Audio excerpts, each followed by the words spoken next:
Life can be extremely difficult. I know there's some people who just sail through without a care in the world. However, for most of us, a certain amount of struggle is inevitable. Life is going to bring us to our knees at some stage.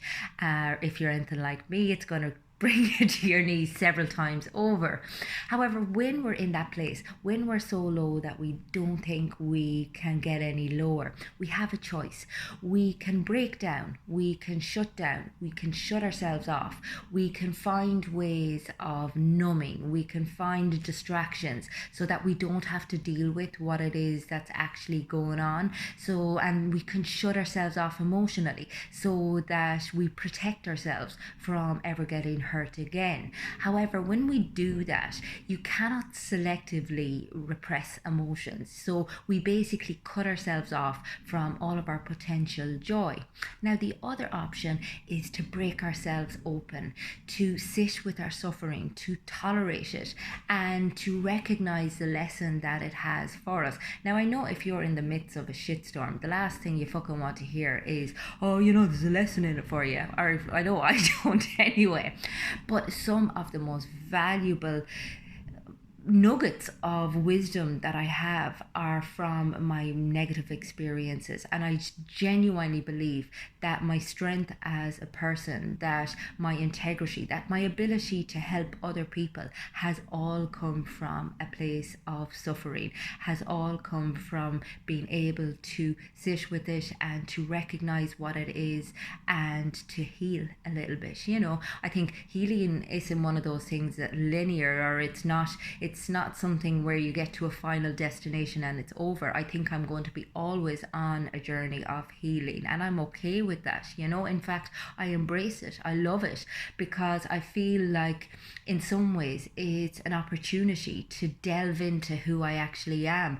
Because if you think about it, if you spend your whole life just numbing out your emotions, just drinking, just kind of stuffing food down your throat, numbing out on your phone, spending money to feel better, you're never going to discover much about yourself. You're never going to discover your true depth. You'll keep everything at a superficial level, and grand, you'll get through it, but you're closing yourself off from the opportunity to discover what your potential is, to discover who you truly are, to discover your true essence as a person, what you're capable of doing, what you're capable of achieving. And in order to do that, we need to be able to sit with our emotional state. We need to be able to recognize when we're suffering, as opposed to running from it. And we need to be able to learn from our experiences. And I think we tend to beat ourselves up when we're struggling or when we're suffering.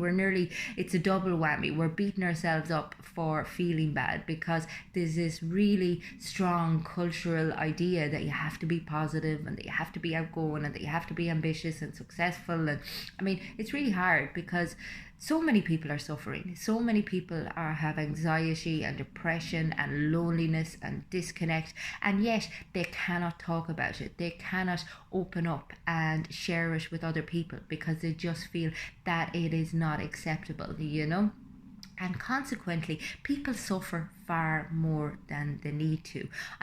One of the beauties of suffering is to be able to share it with other people, share what you've learned, but also share your experience so that another person doesn't feel completely alone. And again, I think we feel like we have to paint this facade of having this amazing life, but life is, peaks and troughs. That's part and parcel of it. And if we're going to fall to pieces every time there's a trough, or if we're going to need to numb out, or just kind of detach ourselves from our own reality, then we're never going to fully experience what life is. Because in order to fully experience the highs, you have to also experience the lows. And I think oftentimes we're nearly ashamed as well of suffering. I know when I was, just even recently for an example, parenting, I found it so tough. I found it such hard going, and I was very ambivalent about it. I love my son to the moon and back, but Jesus Christ, the actual job or the task of parenting is hard going. It's hard on you, it's hard on your relationship.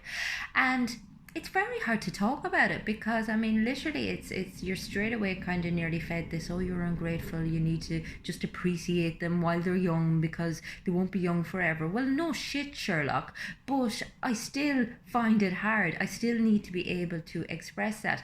And I suppose for me that's not an issue because I couldn't give a shit what anyone really says about what I have to say. But for a lot of other people that is so suffocating, not to be able to say, do you know what?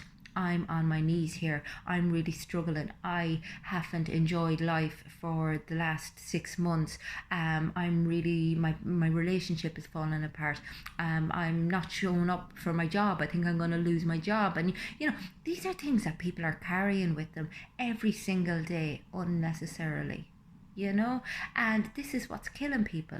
So I think it's recognizing that suffering is going to happen. It's been able to tolerate it, but it's also been able to connect with others about it, to talk with others about it, as opposed to feeling that we have to hide the fact that we're suffering. Because as I said, everyone has their tale of woe, everyone has their struggles, and it can unite us or it can separate us.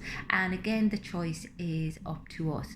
So there's all those choices. There's kind of recognizing your suffering and learning from it and using it to connect with others, or there's repressing it, ignoring it, denying it, and using it to separate and detach yourself from other people. It's with you, so never be ashamed of your struggle.